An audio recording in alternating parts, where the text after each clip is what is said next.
Assalamualaikum, salam Malaysia Madani. Berita wilayah dimulakan dengan rangkuman laporan utama. Nada sokongan Jerman kepada Israel telah berubah. Itu yang dinyatakan dalam artikel The New York Times. Ia selepas kritikan keras Perdana Menteri Datuk Seri Anwar Ibrahim terhadap negara barat mengenai Gaza semasa lawatan ke Jerman baru-baru ini. Artikel turut memaklumkan perubahan berlaku dengan peningkatan kemarahan antarabangsa terhadap pertambahan korban warga Palestin.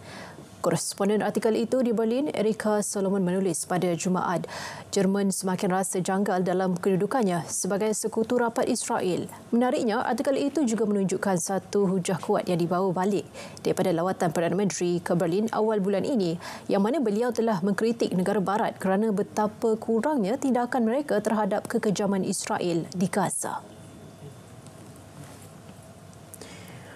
Orang ramai diingatkan agar berhati-hati dengan membuat sebarang kenyataan atau tindakan yang menyentuh sensitiviti agama dan perkauman. Tegas dan mengingatkan orang ramai berkenaan perkara itu.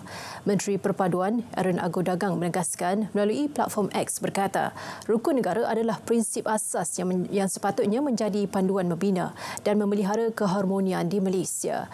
Cita-cita dan prinsip-prinsip tersebut perlu dihayati dan dipatuhi setiap lapisan masyarakat bagi mencapai kesejahteraan bersama dan membangunkan negara yang harmoni. Beliau turut berharap agar semua pihak dapat menyebar luas prinsip asas integrasi nasional iaitu faham, hormat dan terima yang merupakan prinsip asas dalam memupuk keharmonian dan kepelbagaian dalam masyarakat Malaysia. Video tular di media sosial berkaitan isu kafir diambil di luar konsensus dan diselewengkan konteks, tegas Menteri Pendidikan Fadhil Siddiq. Perkara itu adalah cubaan jahat mahu mencalarkan imej serta kredibiliti beliau. Beliau juga menyifatkan penularan video itu turut berniat mencetuskan kekecohan dalam isu berkaitan 3R dengan pemisongan makna ucapan sebenar sehingga beliau dituhmah dengan ujaran kebencian. Selain tuduhan tidak benar dan fitnah, beliau juga telah terima ancaman keselamatan. Jelas beliau, video tular itu adalah keratan yang diambil daripada pertemuan tertutup beliau dengan kumpulan tertentu. Ia telah dirakam dan ditularkan dengan tafsiran di luar konteks untuk mencipta polemik dan bersifat fitnah. Kementerian Kewangan memperincikan skop pengecualian cukai perkhidmatan CP bagi membantu mengurangkan kesan langsung kepada kos sara hidup rakyat dan insiden cukai berganda sektor logistik untuk mengurangkan impak kepada operasi harian aktiviti logistik. Pindaan dibuat terhadap perkhidmatan penghantaran, pengedaran atau pengangkutan barang yang digabungkan sebagai satu butiran. Dan melalui penggabungan tersebut, skop kemudahan pengecualian antara perniagaan B2B telah diluaskan dengan tidak lagi perlu membayar CP ke atas perolehan perkhidmatan penghantaran, pengedaran atau pengangkutan barang.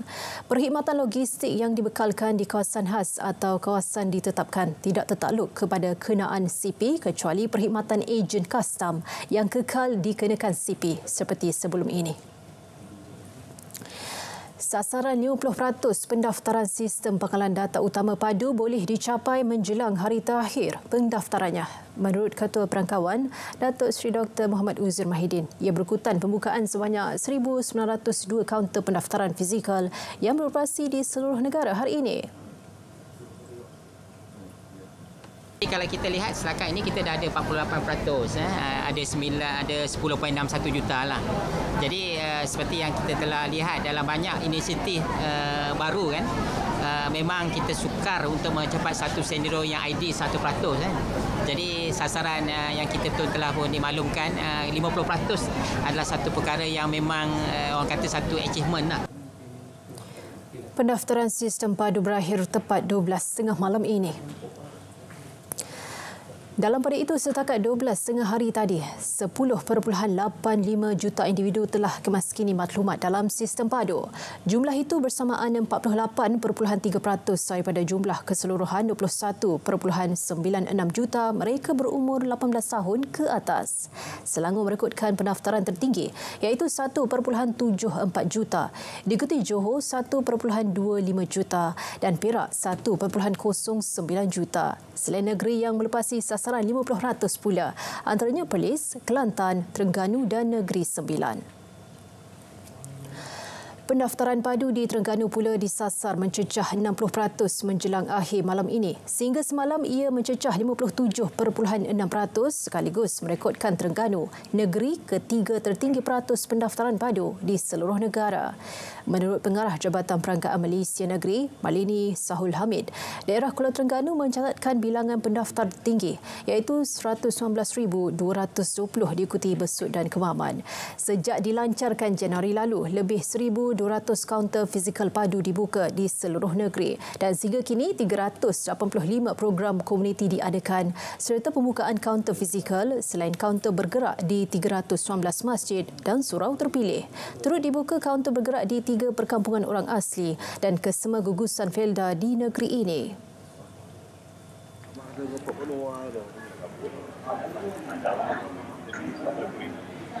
Cabaran dalam pengemas KTM padu adalah memberi kefahaman kepada isi rumah di negeri Terengganu ini supaya mengisi dalam sistem padu ini yang mana kalau kita lihat rata-rata agak ragu tentang keselamatan dalam sistem padu itu sendiri. So jangan bimbang, keselamatan dalam sistem padu ini meliputi dari segi keselamatan data, keselamatan rangkaian dan keselamatan sistem itu sendirilah.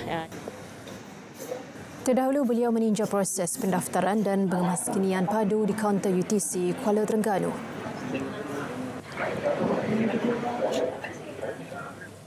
Baik, seterusnya kita ikuti laporan cuaca seluruh negara bersama Pegawai Met Malaysia Atikah Marziah binti Muhtar. Assalamualaikum dan salam Malaysia Madani. Paparan imej satelit semasa menunjukkan kelompok awan aktif membawa hujan yang sudah mula terbentuk di kebanyakan kawasan melibatkan semenanjung Malaysia juga di negeri Sarawak. Sejak dari jam 3 petang tadi yang menunjukkan gambaran keadaan cuaca lembap yang sedang berlaku pada ketika ini. Dan hal ini juga dapat kita lihat melalui paparan imej kemeradar semasa di mana diperhatikan hujan lebat beserta terbit petir ketika ini sedang berlaku, terutamanya melibatkan bahagian utara semenanjung, negeri Kelantan, pedalaman negeri Terengganu, negeri Pahang, juga di sekitar negeri Selangor, wilayah Persekutuan Kuala Lumpur, pedalaman negeri Sembilan, Melaka dan juga barat negeri Johor yang dijangkakan masih lagi boleh berterusan sehingga ke malam nanti, terutamanya melibatkan bahagian utara semenanjung ini. Dan keadaan cuaca lembap ini boleh datang bersama ribut petir. Oleh itu, orang awam di kawasan yang terlibat diminta untuk berlindung terutamanya ketika ribut petir melanda kawasan anda.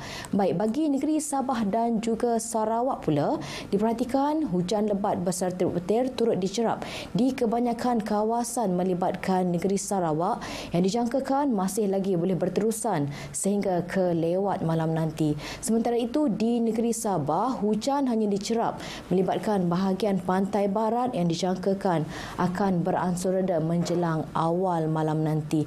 Dan keadaan cuaca lembap yang berlaku sejak 2 ke 3 hari ini sedikit sebanyak telah menurunkan sedikit suhu maksima harian terutamanya melibatkan semenanjung Malaysia. Walau bagaimanapun masih lagi terdapat beberapa kawasan yang ketika ini masih lagi menerima suhu maksima harian melebihi 35 darjah Celsius dan sehingga jam 4.30 petang tadi negeri Kelantan itu melibatkan Jajahan, Jeli dan juga Gua Musang serta melibatkan negeri Pahang dan juga negeri Sembilan seperti yang ditandakan dengan warna kuning ini masih lagi berada pada tahap berjaga-jaga. Begitu juga di negeri Sabah dan juga Sarawak itu melibatkan daerah Beaufort dan juga Keningau serta Limbang yang turut menerima suhu maksima harian melebihi 35 darjah Celsius sekurang-kurangnya selama 3 hari berturut-turut. Walau bagaimanapun, Met Malaysia menjangkakan keadaan cuaca panas ini akan beransur reda menjelang pertengahan April nanti. Baik, ini sahaja ramalan cuaca yang dapat saya kongsikan pada petang ini. Untuk mendapatkan maklumat cuaca yang lebih terperinci, anda boleh layari laman sesawang kami di www.met.gov.my atau menerusi laman sosial media kami seperti yang telah tertera di sini. Sekian dahulu dari Jabatan Meteorologi Malaysia, saya Atikah Marziah. Assalamualaikum dan salam sejahtera.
Apa hal kita ni? Kejabaan biasa turun. Syuk. Buatnya nanti dia record video kau marah-marah. Lepas tu dia viral kan. Lepas tu nanti orang kata kau ni macam something jalanan. Macam mana? Tak boleh, Baan. Orang macam ni kalau kita biarkan, menyusahkan orang lain ni. Syuk, cuba kau bayangkan kalau kau kena tangkap nanti. Apa jadi dengan anak bini kau? Ada kau fikir?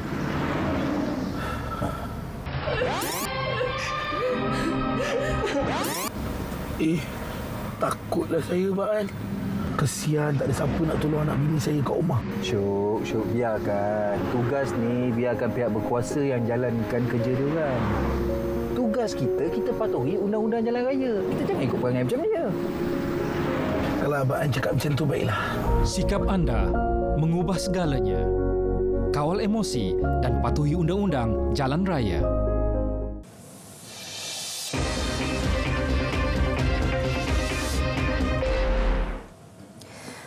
Projek kereta api Trans Borneo beri manfaat kepada wilayah Borneo. Itu antara fokus dari Sabah petang ini. Terus saja bersama Redwin Robin di Kota Kinabalu. Silakan Redwin. Ya Nurul, cadangan pembinaan projek kereta api Trans Borneo yang menghubungkan Sabah, Sarawak, Brunei dan Kalimantan Indonesia akan memberi impak positif kepada wilayah Borneo.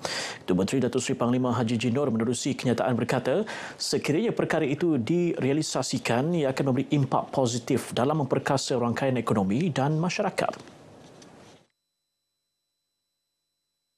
Datuk Haji J berkata ini sudah pasti akan merancangkan pembangunan industri perdagangan khususnya di kawasan sempadan sekaligus meningkatkan lagi sektor pelancongan dalam wilayah Borneo. Pada November 2023, Menteri Kerja Raya Datuk Seri Alexander Natalinggi berkata, pihaknya telah menerima cadangan peringkat awal mengenai projek kereta api Trans Borneo daripada Kementerian Pengangkutan. Peruntukan bagi mengkaji lebih terperinci perkara itu di peringkat awal melibatkan laluan Sabah Sarawak telah diluluskan Kerajaan Persekutuan. Syarikat Brunergy Utama Sendirian Berhad di Brunei mengumumkan akan memulakan projek itu yang akan dibangunkan dalam 2 fasa melibatkan laluan sejauh 1,620 km. Fasa pertama menghubungkan bandar-bandar dari pantai barat sehingga pantai timur bermula di Pontianak, Kalimantan Barat dan berakhir di Kota Kinabalu. Sementara fasa kedua melibatkan Kalimantan Utara dan Timur yang menghubungkan laluan utama dari Samarinda sehingga ke ibu kota baharu Indonesia, Nusantara. Daerah kecil Paitan dan Suk bakal dinaik taraf kepada daerah penuh dalam tempoh terdekat ini. Ketua Menteri Datuk Seri Panglima Haji Jinor berkata, cadangan menaik taraf kedua-dua daerah kecil itu telah diluskan dalam mesyuarat Jemaah Menteri Sabah baru-baru ini apabila beberapa perkara teknikal membabitkan urusan pentadbiran serta persempadanan diselesaikan. Menurut Datuk Haji J, beliau telah memaklumkan kepada Setiausaha Kerajaan Negeri dan pihak berkaitan untuk mengambil langkah-langkah perlu bagi mempercepat proses penaiktarafan kedua-dua daerah kecil tersebut. InsyaAllah ianya dapat beroperasi dalam masa yang terdekat ini setelah urusan-urusan pentadbiran seperti persempadanan dan lain-lain dapat diselesaikan secepat mungkin. Jadi dengan penaikan taraf ini, kita berharap perkhidmatan juga kepada rakyat kita di kawasan ini dapat dipertingkatkan selaku daerah penuh. Datuk Haji J bercakap kepada media selepas majlis berbuka puasa di Dewan Terbuka Paitan. Turut diadakan penyerahan sumbangan RM40,200 daripada Pusat Zakat Negeri Sabah kepada lebih 200 asnaf. Persiapan untuk daerah penuh memang sudah lama dan setiap tahun kita kemukakan cadangan kita untuk menaik taraf daerah kecil Paitan ini untuk daerah penuh. Dan saya juga telah pun berbincang dengan ADO saya dan pegawai-pegawai untuk persediaan. Dan dari segi persediaan itu memang tidak ada masalah. Dalam majlis ini, Datuk Haji J mengumumkan peruntukan RM2 juta bagi membina Dewan Serbaguna Daerah Paitan. Beberapa projek lain juga akan dilaksana di Paitan, antaranya projek naik taraf Jalan Paitan Pantai Boring, pembinaan pencawang masuk utama berkapasiti 132 kW dan projek bekalan air luar bandar melibatkan 11 kampung serta pelaksanaan projek jalan mini estet sejahtera Tabatu Paitan sepanjang 5.6 km. Loji rawatan air LRA Welles Bay Pulau Sebatik mula beroperasi Jumaat lalu pada kadar minima iaitu 0.3 juta liter air sehari. Timbalan Ketua Menteri Datuk Seri Helmi Yahya berkata dalam masa sama, Jabatan Air Negeri masih meneruskan agihan bekalan air menggunakan air dari bawah tanah dan juga lori tangki bagi menampung kekurangan bekalan air di kawasan itu. It's a good sign sebab Sebatik yang di antara kawasan di negeri Sabah, Sebatiklah yang agak kering sejak daripada awal tahun selain daripada Papar. Itulah kita berharap jumlah hujan yang mencukupi turun di kawasan tadahan hujan terutamanya di Papar. Datuk Shah Helmi yang juga Menteri Kerja Raya ditemui media selepas majlis iftar Ramadan bersama anak yatim dan pengamal media di Kota Kinabalu. Beliau berharap dengan peralihan monsun yang membawa lebih banyak hujan, paras empangan di negeri ini akan bertambah sekaligus loji air yang ada dapat memproses bekalan air pada kadar lebih tinggi. Kebanggaan rakyat Sabah bukan hanya keunikan sosio budaya dan hidup berbilang kaum tetapi juga sifat toleransinya yang tinggi walaupun berbeza agama. Timbalan Ketua Menteri Datuk Seri Panglima Dr. Jeffrey Kitingan berkata ini menjadikan Sabah sebagai contoh perpaduan terbaik dan rakyatnya meraihkan semua perayaan secara bersama dalam suasana harmoni. Datuk Dr. Jeffrey yang juga Adun Tambunan menyatakan demikian ketika merasmikan program ziarah Ramadan Pertubuhan Dusun Islam Sabah di Rumah Anak Yatim RAY Tambunan. Dalam majlis ini, beliau turut menyampaikan cek curah RM10,000 sumbangan Sabah Energy Corporation dan RM500 daripada Pertubuhan Dusun Islam Malaysia PIDS untuk disumbangkan kepada anak yatim RAY Tambunan dan asnaf di Surau Al-Falah Patau Tambunan. Yang berhormat sanggup datang walaupun dengan kesibukan, sanggup datang ke Rumah Anak Yatim Tambunan untuk menyantuni penghuni Rumah Anak Yatim Tambunan. Harapan saya usaha-usaha pihak kerajaan ataupun NGO, mana-mana institusi yang ingin berhasrat untuk datang ke Rumah Anak Yatim Tambunan untuk menyantuni penghuni Rumah Anak Yatim Tambunan amat dialu-alukan. Terima kasih banyak-banyak kerana telah memberi sumbangan kepada kami dan semoga program ini dapat diteruskan di masa akan datang. InsyaAllah. Rumah Anak Yatim Tambunan mula beroperasi pada tahun 1983 dan kini mempunyai 78 penghuni dari seluruh negeri. Kerjasama baik antara institusi pengajian tinggi awam dan swasta penting bagi melahirkan generasi membangun dan cemerlang. Timbalan Menteri Pendidikan Tinggi Datuk Teknologis Mustafa Sakmut berkata, kementeriannya positif terhadap keperluan jalinan kerjasama kedua-dua institusi berkenaan kerana masing-masing mempunyai kekuatan tersendiri. Kita mungkin boleh dibuat program antara pelajar-pelajar. Antara IPT dan PTT. Ini yang selalu kita lakukan dalam Majlis Belia Sabah dulu. Bila kita buat program, kita akan jemput semua universiti awam swasta untuk duduk bersama dan memikirkan masa depan negara ini. Itu mungkin dari sudut pelajar. Dari sudut universiti, mungkin boleh buat joint research, penyelidikan bersama. Datuk Mustafa berkata demikian kepada media selepas majlis berbuka puasa bersama pelajar institusi awam dan swasta di Universiti Malaysia Sabah UMS, Kota Kinabalu. Tambah beliau, mahasiswa dan mahasiswi yang berlatar belakangkan keunikan pelbagai budaya di negeri ini juga mampu menjadi pemimpin yang boleh mencorakkan masa depan negara sekaligus menyatukan rakyat yang terdiri daripada pelbagai kaum dan agama.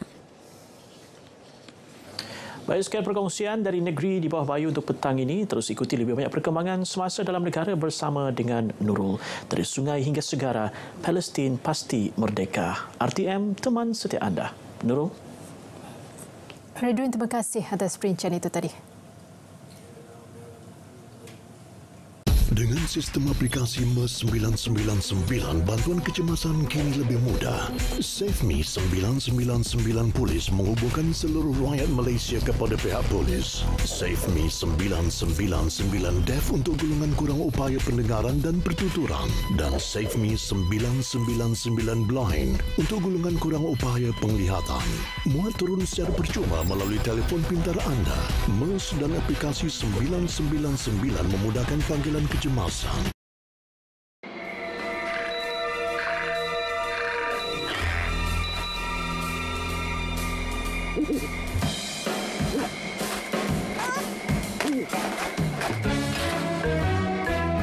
Lebih jimat menggunakan lampu luar dengan alat penetap masa. Satu lagi idea bernas untuk anda.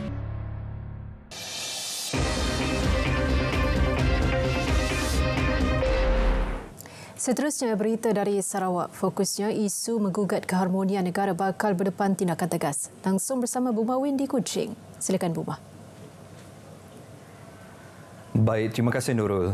Polis Diraja Malaysia PDRM diarahkan untuk tidak bertolak ansur sama sekali kepada sesiapa yang bertindak sendiri berkaitan isu kekemat yang sedang hangat ketika ini. Perdana Menteri Datuk Seri Anwar Ibrahim menegaskan bahawa jangan guna isu agama dan perkauman untuk memporak-perandakan negara. Beliau memberitahu demikian kepada pemberita selepas Majlis Berbuka Puasa Medani Peringkat Sarawak 2024 bersama Perdana Menteri di Masjid Al-Muttaqin, Kota Semarahan. Tegasnya, mereka yang melakukan keganasan akan diambil tindakan sewajarnya. Sementara itu, Perdana Menteri memberitahu tidak ada perbincangan berkaitan pengkalan data utama padu di Sarawak diperlukan kerana ia telah diselesaikan dengan baik. Ujarnya, pendaftaran di Sarawak baik dan beberapa kebimbangan berkaitan padu juga telah ditangani dengan baik. Walau bagaimanapun, beliau mengesahkan bahawa Menteri Ekonomi Muhammad Rafizi Ramli akan berjumpa dengan pihak kerajaan negeri. Samarahan penting dalam melahirkan tenaga kerja yang menyokong pembangunan dalam negeri, terutamanya dalam menyemarakkan kluster pendidikan dan kesihatan yang kian berkembang di kawasan tersebut. Premier Sarawak Datuk Petinggi Abang Johari Tun Nopeng memberitahu dengan pembinaan beberapa pusat baharu, antaranya Pusat Kanser dan Pusat Penyelidikan Penyakit Berjangkit Tropika kelak akan menjadikan Semarahan sebagai hub kepada pusat-pusat yang ada untuk dimanfaatkan oleh masyarakat. Beliau memberitahu demikian dalam ucapannya semasa Majlis Berbuka Puasa Medani Peringkat Sarawak 2024 bersama Perdana Menteri Datuk Seri Anwar Ibrahim di Masjid Al-Muttaqin, Kota Semarahan.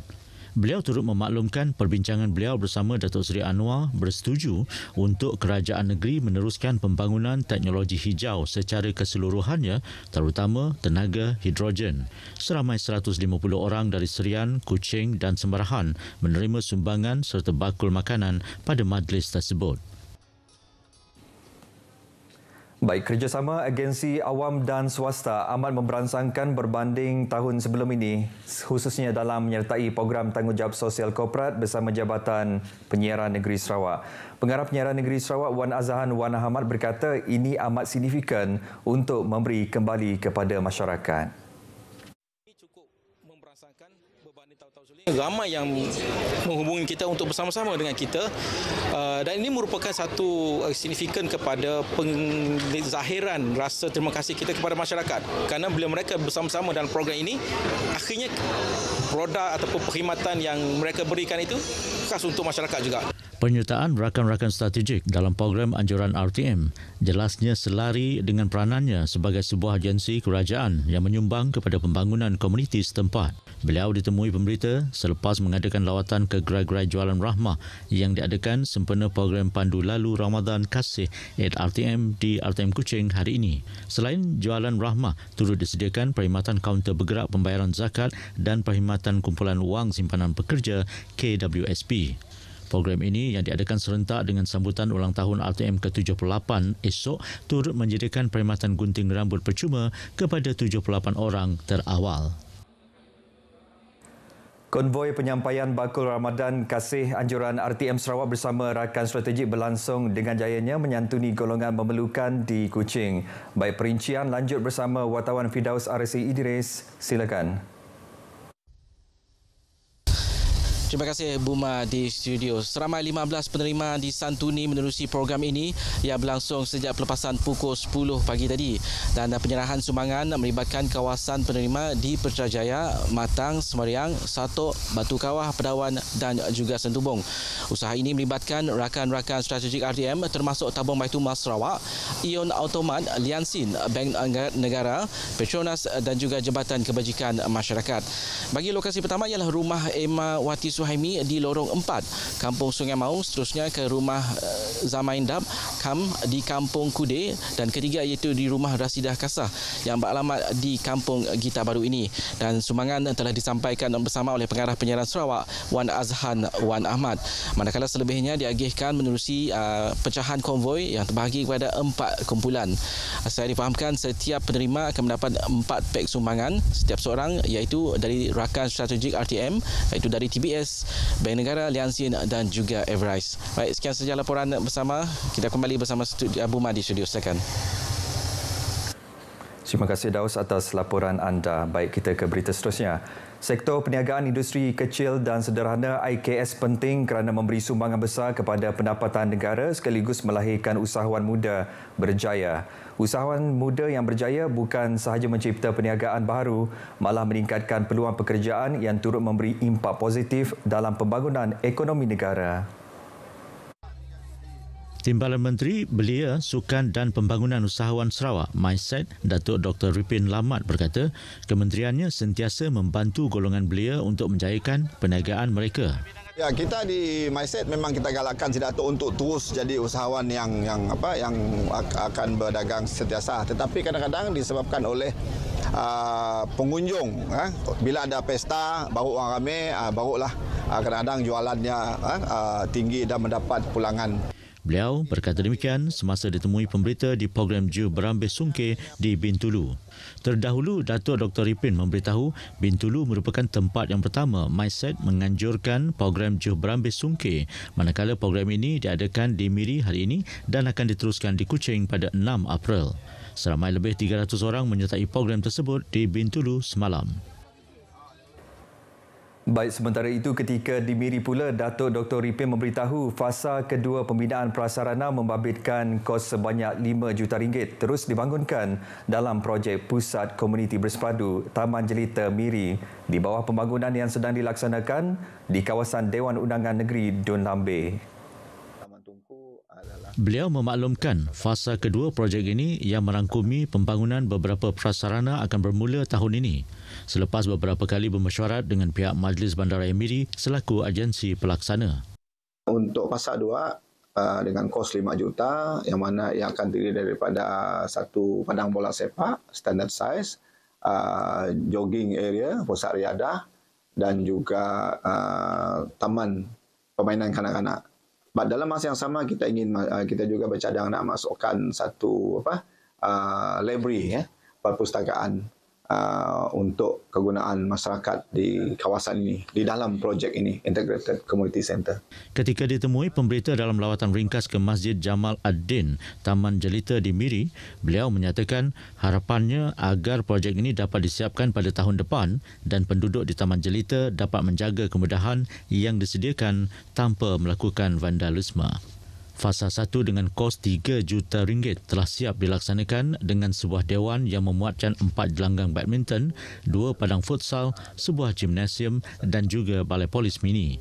Selain itu, Datuk Dr. Ripin juga menitik beratkan aspek pendidikan, kerohanian, sosial dan ekonomi penduduk di Dun Lambir dengan pembinaan rumah-rumah ibadat baharu termasuk Masjid Jamal Ad-Din, Taman Jelita, Gereja Saint Barnabas, Taman Tunku dan Taman Bimbingan Kanak-kanak di kampung-kampung Dun Lambir.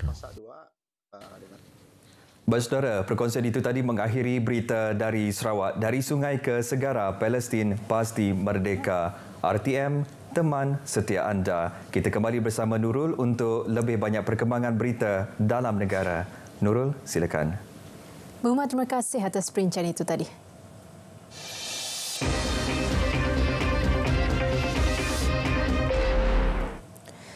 $20 kuota untuk anak Labuan mengikuti kursus kemahiran kenderaan elektrik EV di China. Untuk perkembangan berita dari Labuan, terus sahaja bersama Harji Jack. Silakan Harji. Berita gembira untuk warga Labuan apabila Timbalan Perdana Menteri dan Menteri Kemajuan Desa dan Wilayah Datuk Seri Dr. Ahmad Zahid Hamidi mengumumkan 20 kuota kepada anak Labuan untuk mengikuti kursus kemahiran kenderaan elektrik EV di China susulan lawatan beliau ke Labuan baru-baru ini. Perkara itu disampaikan oleh Ketua UMNO bahagian Labuan, Datuk Muhammad Rafi Ali Hassan. Datuk Muhammad Rafi berkata Datuk Seri Dr. Ahmad Zahid yang juga pengerusi TVET telah menawarkan kepada anak-anak Labuan untuk dihantar ke negara berkenaan untuk mengikuti latihan kemahiran berkenaan secara percuma. Kursus itu dijalankan selama 6 bulan hingga 1 tahun. Selepas selesai mengikuti kursus tersebut, mereka akan terus mendapat pekerjaan di syarikat-syarikat otomotif atau kilang-kilang permotoran di negara ini. Jadi saya telah menyampaikan ucapan terima kasih kepada Yang Berhormat Datuk Seri Ahmad Zahid Hamidi mewakili warga Labuan kerana ini peluang keemasan yang kita tahu industri EV ini industri baru yang cukup hangat di pasaran kerana kenderaan elektrik ini sudah mula diterima oleh warga kita di seluruh negara. Beliau berkata demikian kepada pemberita pada majlis berbuka puasa UMNO bahagian Labuan di Desa Tunas Hijau. Beliau yang juga pengerusi penasihat Giat Mara Labuan memaklumkan kuota yang diberikan itu terbuka kepada mereka yang berminat untuk mengikuti kursus berkenaan. Satu memorandum persefahaman MOU dimeterai antara Labuan IBFC Incorporated dan Majlis Rektor Universiti Indonesia CRISU bagi menjalin kerjasama membuka peluang latihan praktikal untuk pelajar Universiti Indonesia. Perjanjian persefahaman itu ditandatangani oleh pengerusi eksekutif Labuan IBFC Datuk Iskandar Muhammad Nuli, manakala KRISU diwakili oleh Naib Setiausaha Agung KRISU Profesor Herman Fitra. Datuk Iskandar berkata MOU itu mencerminkan komitmen untuk mengukuhkan hubungan dua hala dengan objektif bersama bagi mengembangkan kumpulan bakat dan memperkenalkan perspektif baharu, idea-idea yang inovatif dan pengalaman penyelidikan dalam industri di Labuan. Menurutnya, inisiatif itu sejajar dengan Pelan Hala Tuju Strategik Labuan IBFC 2022-2026 yang menumpukan kepada menggalakkan latihan dan kemudahan pasaran. Sementara itu, Profesor Herman menyatakan keyakinan pihaknya untuk bekerjasama bagi memberi pendedahan pelajar mengenai perniagaan yang dikendalikan Labuan IBFC. 11 pasaraya terbabit tindakan penguatkuasaan sita dan rampas produk makanan dengan nilai rampasan berjumlah lebih RM2,000 dalam satu operasi bersepadu Ramadan yang dijalankan oleh Jabatan Kesihatan Labuan. 2 notis dikeluarkan di bawah Peraturan-Peraturan Kebersihan Makanan 2009 dengan nilai kompaun RM5,000. Tindakan diambil bagi memastikan produk makanan yang dijual sepanjang bulan Ramadan mematuhi Akta Makanan 1983 selamat dan berkualiti untuk orang awam. Dengan tema Perhati dan Pilih, operasi itu memfokuskan kepada keselamatan produk makanan. Dinasihatkanlah kan kepada semua masyarakat semasa membeli makanan tu make sure kita perhati dan pilih. Ambil masa untuk kita perhati tarik luput dan keadaan makanan itu sama ada masih baik, telah rosak, berkarat. Jika masyarakat jumpa makanan seperti itu, dielak kerana kita takut ada pencemaran makanan. Sebelum makan tu kena amalkan lihat tidur rasa lah. Operasi dijalankan dengan kerjasama Kementerian Perdagangan Dalam Negeri dan Kos Sara Hidup KPDN Labuan, Jabatan Agama Islam Wilayah Persekutuan Jawi Labuan dan Perbadanan Labuan. Peralihan monsun sehingga suku kedua 2024 menjangkakan cuaca panas dan kering beransur surut sehingga bermulanya La Nina pada pertengahan tahun. Di Labuan, cuaca dijangka semakin baik awal April dalam ketibaan Aidilfitri. Jelas Pengarah Jabatan Meteorologi Malaysia Med Labuan Norasmawati Shahlal, El Nino dijangka berterusan sehingga suku kedua tahun 2024 dan beransur lemah usai peralihan enso neutral bermula April hingga Jun. Peralihan monsun dengan angin lemah dan pelbagai arah ini boleh menyebabkan hujan lebat dan ribut petir singkat juga di kebanyakan tempat seluruh negara. Labuan ni sebenarnya lebih dipengaruhi menerima hujan pada monsun barat daya sebenarnya. Monsun barat daya sekitar Mei hingga Ogos dan September lah. Bagaimanapun kita jangkakan sekitar Mac April keadaan bertambah reda lah panas ni, termasuk Labuan juga. Dalam pada itu, tiada kes serangan strok haba atau berkaitan cuaca panas dalam tempoh peralihan monsun dan El Nino setakat ini. Sehingga kini di wilayah Persekutuan Labuan, Jabatan Kesihatan tiada menerima sebarang kes yang berkaitan dengan cuaca panas. Namun kita masih memantau penyakit berkaitan dengan cuaca panas ini dari masa ke semasa. Bila ada kes, pihak Hospital Labuan akan melaporkan ke CPRC lah di sini. Dengan itu, sekian paparan dari Labuan, dari sungai hingga ke segara, Palestin pasti merdeka. RTM teman setia anda, salam Malaysia Madani, kembali ke Angkasa Puri. Harji, terima kasih atas perincian itu.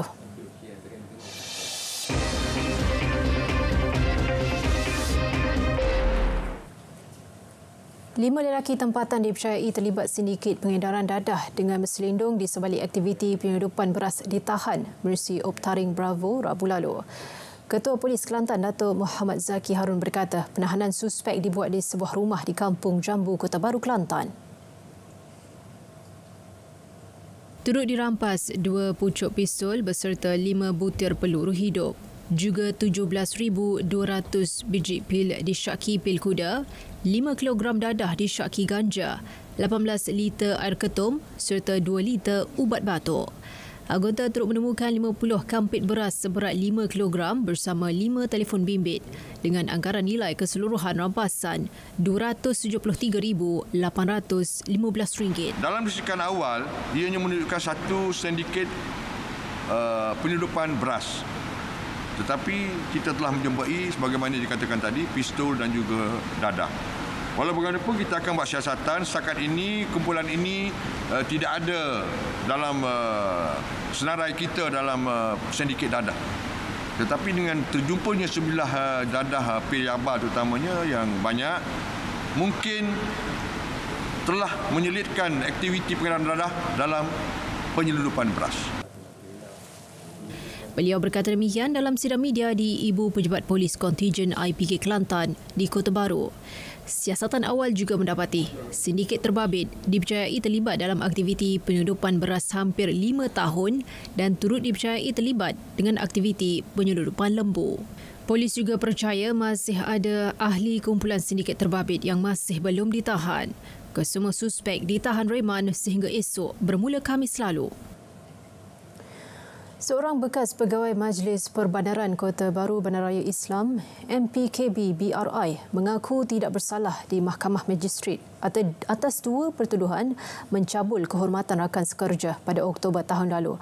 Tertuduh Syahrul Nizam Shuib, 45 tahun, mengaku tidak bersalah selepas pertuduhan dibacakan di hadapan Magistrate Rais Imran Hamid. Mengikut pertuduhan pertama, bekas penolong pengarah perkhidmatan itu menggunakan kekerasan jenayah dengan niat untuk mencabul kehormatan wanita terbabit pada 12 Oktober 2023. Bagi pertuduhan kedua, tertuduh dituduh melakukan perkara yang sama pada 26 Oktober 2023. Peguam bela memohon mahkamah mengenakan ikat jamin minimum kepada anak guamnya selepas Timbalan Pendakwa Raya mencadangkan ikat jamin sebanyak RM8,000. Dan menerusi rayuan itu, peguam bela yakin tertuduh tidak akan mengganggu mangsa, keluarga serta saksi kes. Selain tertuduh masih menanggung seorang isteri, 2 anak serta ibu bapa yang sudah uzur. Tertuduh juga tidak mempunyai rekod jenayah lampau dan pernah beberapa kali menerima anugerah perkhidmatan cemerlang sepanjang 23 tahun berkhidmat. Mahkamah kemudiannya membenarkan tertuduh diikat jamin sebanyak RM5,000 dengan seorang penjamin bagi kedua-dua pertuduhan. tertuduh membayar jaminan yang dikenakan dan 28 Mei ditetapkan sebagai tarikh sebutan semula kes. Berikutan penurunan air yang kritikal di muka Sauk Loji Rawatan Air LRA Kelar Pasir Mas akibat cuaca panas. Kira-kira 48,635 pemilik akaun Air Kelantan Sinduran Berhad (AKSP) di jajahan Pasir Mas dan Tumpat dijangka bakal terjejas. AKSP menerusi kenyataan pihaknya kini giat laksana kerja-kerja penyelenggaraan yang dijangka selesai 15 April depan. Beberapa langkah tindakan mitigasi segera turut dilaksana iaitu pemasangan pam tambahan di luar muka sauk, kerja pembersihan muka sauk LRA Kelar serta penyelenggaraan telaga jejari Semu Bas 1. Jika keadaan bertambah teruk, bantuan khidmat lori tangki daripada rakan operator diperlukan. 10 lori tangki, 33 tangki statik diatur gerak ke jajahan Pasir Mas dan 3 lori serta 75 tangki dihantar ke Tumpat. Penggiat seni di Terengganu digalakkan memohon geran sokongan sektor kebudayaan GSSK di bawah Kementerian Pelancongan, Seni dan Budaya Motek. Pengarah Motek Terengganu, Masjidah Rusral berkata, ketika ini penilaian sedang dilakukan sejak permohonan dibuka secara dalam talian 11 Mac lalu. Kita nak menggalakkan lebih aktiviti pelancongan termasuklah di Terengganu. Jadi kerajaan telah mengambil inisiatif untuk memberikan geran-geran sepadan ini kepada semua penggiat industri bermula daripada 100,000 hingga 300,000. So sangat rugi kalau kita tak grab this opportunity lah untuk menggerakkan aktiviti-aktiviti kebudayaan, aktiviti pelancongan di negeri Terengganu. Beliau ditemui selepas menghadiri program Iftar Santai Kelab Wartawan Media Terengganu Kawat di Payang Walk, Kuala Terengganu bersama lebih 150 ahlinya. Mengambil pendekatan bagaimana untuk kita bersatu hati bersama jawatankuasa, kepimpinan Kawat dan seluruh ahli bersama dengan ahli keluarga. Membawa keluarga masing-masing, kita bersantai, membawa hidangan daripada rumah. Orang kata apa, kita makan dalam tenong. Bagi saya sangat-sangat menarik. Sangat-sangat menarik, sangat-sangat menunjukkan perbezaan. Selalunya kita buat kat hotel, selalunya kita buat dekat ruang yang tertutup. Hari ini ruang yang terbuka dan lebih santai, lebih rileks lah. Pertama kali lah program ini diadakan, jadi bagi akak rasa macam seronok lah sebab sebelum ni tak ada buat program macam ni kan. Jadi bila kita ramai-ramai macam ni rasa seronok, santai je kan. Dan satu lagi yang uniknya tenong kan. Dulu dulu ada tenong tapi sekarang di tradisi ini dituk kembali oleh Kawat kan. So terima kasih banyak-banyaklah Kawat lah menghidupkan kembali tenong punya tradisi ni. Dua lelaki maut dalam kemalangan melibatkan lori dan lori trailer di Simpang Selancar ke Selancar 2 dekat Rompin. Mangsa maut merupakan pemandu dan penumpang lori. Menurut Pegawai Perhubungan Awam JBPM Pahang, Zulfadli Zakaria, pihaknya bergegas ke lokasi selepas menerima panggilan pada pukul 1.25 tengah hari. Setiba di lokasi, dua mangsa ditemukan maut dengan salah seorangnya tersepit. Mayat diserah kepada pihak polis untuk tindakan lanjut. Manakala pemandu lori trailer dilapor mengalami kecederaan dan kini dirawat di hospital.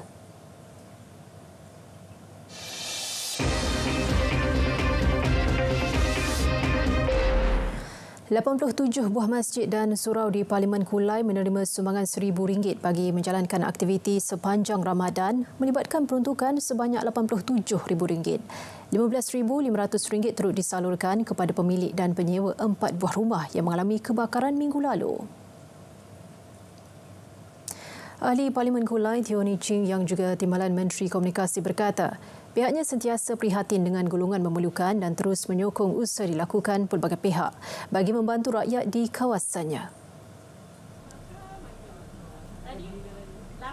Program sebegini sebenarnya amat-amat bermakna kerana kami bolehlah membawa kebahagiaan dan juga kesenangan kepada penerima, tak kira mereka adalah warga emas ataupun pesakit ataupun golongan B40.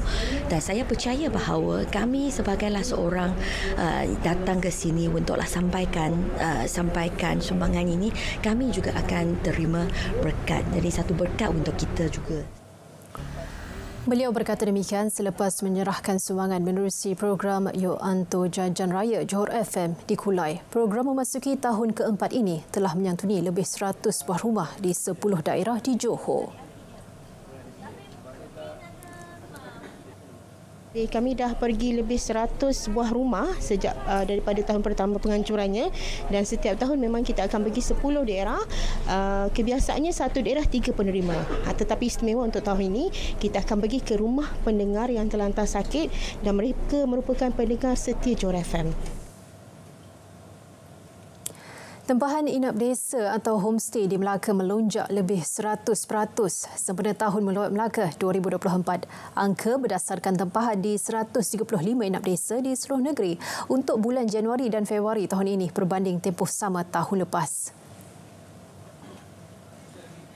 Lonjakan itu seterusnya memberi gambaran sasaran 18.7 juta pelancong ke negeri bersejarah tersebut mampu dicapai. Untuk average peningkatan pada bulan 2, saya ambil bulan 2 lah, berbeza dengan pada bulan 2 tahun lepas, dan peningkatan pada ini amat mendadakkan sehingga saya rasa mencapai 105% lah. Dari segi kehadiran pengunjung yang datang di Negeri Melaka. Seperti mana yang saya kata tadi bahawa kerajaan Negeri Melaka memang menitik beratkan pelancong. Sempena perayaan Aidilfitri bulan depan, tempahan inap desa juga penuh, terutamanya tarikh 1 hingga 4 Syawal, sekaligus meranjakkan lagi Tahun Melawat Melaka 2024.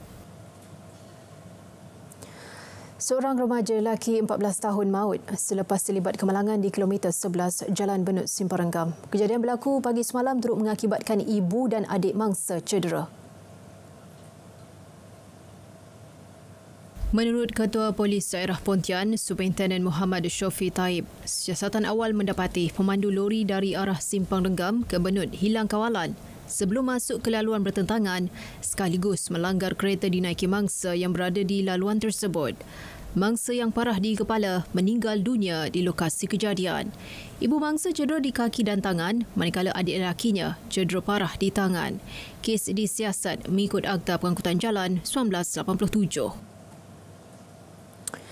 Pemergian bapa pada 2019 menjadi dorongan Ibrahim Hamzah mengusahakan pengurusan jenazah secara percuma sejak 5 tahun lepas. Perkhidmatan pengurusan jenazah meliputi urusan mandi, kafan dan menghantar jenazah ke tanah perkuburan. Wartawan Nur Syafiqah Muhammad Ghazali ada laporannya. Anak kelahiran Rembau ini mula mengusahakan khidmat bakti itu hanya bermodal van kerjanya pada 2018. So kita ambil inisiatif, kita buat keluarkan modal sendiri dan kita cuba orang cakap kita korbankan, sebabnya kita dengar masa tu pengurusan jenazah ni terlalu tinggi harganya, kos nak kafan sampai beribu-ribu. Lepas tu ada yang terjadi di depan mata kita, keluarga tu tak mampu, sampai pinjam sana pinjam sini kan. Lepas tu dah jadi berhutang pula. So dari situ kita tercetusnya kita buat pengurusan jenazah percuma lah. Selepas 4 tahun, Ibrahim menubuhkan Badan Bukan Kerajaan NGO dikenali Persatuan Skuad Amal Rembau. Menerusi sumbangan orang ramai, pihaknya dapat membeli 5 van, sebuah lori dan ambulans sekaligus dapat memperluas khidmat pengurusan jenazah percuma. Persatuan tersebut terdiri daripada 20 orang anak muda. Saya join skuad pengurusan jenazah ni, saya nak ambil pengalaman dari segi macam contoh ibu bapa kita, kita tahu bila dia pergi, mana tahu satu hari nanti kita boleh uruskan jenazah ibu bapa kita. Saya dah rasa macam berani nak uruskan jenazah, dah tak ada rasa takut. Daripada mandi, kafan, dah rasa berani. Dulu saya mula-mula rasa takut juga, nak mandikan jenazah, nak kafankan. Nasihat saya, mana yang nak cebur bidang pengurusan jenazah ni, saya senang cakap, benda bukan mudah. Nampak mudah tapi bukan mudah. Perlukan pengorbanan. Pengorbanan tu banyak, pengorbanan tinggalkan keluarga, masa dengan keluarga tu tak ada. Tu sebagai pengorbanan kan. Kalau benda tu dia boleh lalui, bolehlah buat benda ni. Dan jangan mengharapkan dana orang. Pengurusan jenazah secara percuma yang dicetuskan oleh Encik Ibrahim bukan sahaja meringankan beban keluarga Allahyarham, malah ia juga memberi galakan kepada orang ramai, terutama golongan muda, untuk menunaikan perkara fardu kifayah ini. Laporan Nur Syafiqah Muhammad Ghazali, RTM.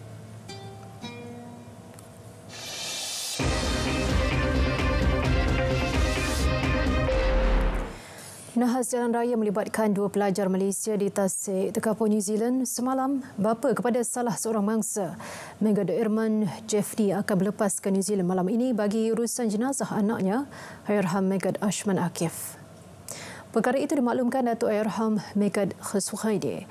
Menurutnya, Megad Irman ada berhasrat untuk membawa jenazah anaknya pulang ke tanah air. Namun keputusan tersebut belum dimuktamadkan. Mencerita detik berita pemergian cucunya itu, Megad Khuswaidi diminta anaknya untuk datang ke rumah kerana ada berita mengejut ingin disampaikan.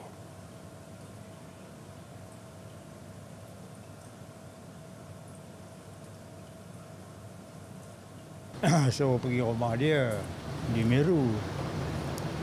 Jadi saya pun heran juga apa surprise-nya. Dia kata datanglah ada surprise.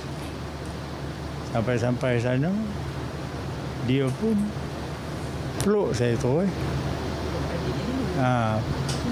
Itu adiknya lah, ni dengan saya. Dia peluk saya, dia kata Akif dah tak ada, dah habis. Saya pun terkejut lah. Jadi lepas itu saya pun tak sedar, saya pun menangis. Kali terakhir beliau berhubung dengan Allahyarham pada 23 Mac lepas. Seorang ahli perniagaan rugi lebih RM400,000 selepas terpedaya individu yang menyamar sebagai polis melalui aplikasi WhatsApp. Menurut Ketua Polis Perak Datuk Seri Muhammad Yusri Hassan Basri, mangsa berusia 35 tahun itu menerima panggilan telefon dari suspek pada Februari lepas mendakwa dirinya terlibat kes jenayah. Hasil semakan bank kononnya mangsa mempunyai akaun simpanan tetap dan diminta ditukarkan kepada akaun simpanan biasa. Bagi dilepaskan dari tindakan undang-undang, mangsa diminta oleh suspek untuk membuat pembayaran. Akibat cemas dan takut, mangsa kemudian melakukan 7 transaksi ke 6 akaun bank berbeza berjumlah lebih RM418,000 antara 27 hingga 28 Februari. Kes disiasat di bawah Seksyen 420 Kanun Keseksaan.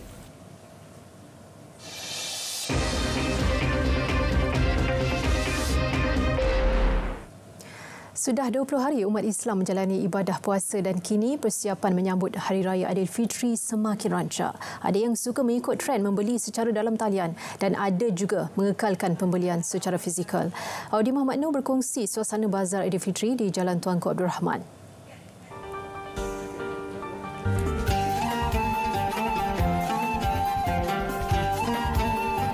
Bang, nanti bungkus kuih tat, kuih apa tu bang Nak makan pagi raya ni bagi orang makan. Boleh bang Okey, tak lama lagi kita akan merayakan Hari Raya Aidilfitri dan sekarang ni saya kat Jalan Tar ni untuk lihat sendiri persiapan mereka untuk membeli baju raya atau busana atau apa saja untuk di pagi raya nanti. Adakah mereka akan terus kekal membeli secara fizikal ataupun secara dalam talian? Jom kita tengok. Bercakap mengenai Bazar Aidilfitri di Jalan Tar, ia sememangnya merupakan lokasi yang penuh nostalgia khususnya menjelang musim perayaan. Lautan manusia akan membajiri mencari persiapan raya di Jalan Tar. Tahun ni beli baju raya dekat sini lah, mostly focusing baju raya dekat sini. So far belum dapat lagi tapi masih mencari. Dah dapat dah tadi. Saya beli dekat sana. So this is a great experience lah dekat sini. This is my first time here. Yeah. Best sangat, harga dia murah. But saya suka lah. Mostly banyak beli yang online lah untuk budak-budak. Kalau beli dekat sini untuk dewasa lah biasanya. Sebab kalau budak-budak ni banyak susah nak tengok saiz lah. Kadang-kadang pergi sana tak jumpa kan. So tengok online mostly banyak saiz. Okey, tadi anda telah melihat sendiri bagaimana cara mereka untuk membeli untuk persiapan di Hari Raya ni. Dan sekarang ni saya nak cari pula para peniaga di Jalan Tak ini pula. Walaupun kini trend pembelian secara dalam talian menjadi salah satu pilihan pembeli, namun ia bukan penghalang peniaga di Jalan Tak untuk menarik perhatian pelanggan membeli secara fizikal. Satu Malaysia kita main dah. Lepas tu kalau contohlah sekarang ni mostly banyak bangi Sepah semua sold out, semua tembak Jalan Tak bang. So kalau Jalan Tak dah habis, saya habislah. Itu raya tahun ni memang gila-gila Paling famous kita orang apa? Beli orange tahun ni sana sampai menimbulkan habis sold out bang. Okey, kita orang ikut buy fizikal dan juga trend juga. Media sosial kita tak akan melepaskan sebab kat sana terlalu banyak online. Orang akan tengok sini daripada kain dia akan boleh try, dia boleh cuba dan beli online untuk dapatkan harga-harga offer yang telah dibelikan daripada online. So sama juga kita akan dapat juga kita punya sale tapi melalui yang online. Dan ni cara offline kita boleh tengok cara material lah, dia punya jenis kain dia. Dua-dua menguntungkan tapi selebihnya kepada online lah. Sebab apa, kalau tapak ni kita akan buka melalui kos. Kita ada design, kita ada cara barang-barang kita, staff-staff lagi. Cara online pula kita lebih kepada store saja. So melibatkan cara daripada penjimatan lebih kepada online lah. Okey, terima kasih Terima kasih, sama. Saya beli Saya jual. Selamat Raya. Okey, kalau anda tanya saya pula, saya lebih suka beli fizikal. Macam mana ada yang kata tadi boleh cuba dan juga kata puas hatilah kalau beli secara fizikal ni, dan ada juga boleh beli secara talian. Lagi seminggu lebih kita akan menyambut Hari Raya Aidilfitri. Audio Mano, RTM. Berita wilayah berakhir di sini. Dari Sungai ke Segar.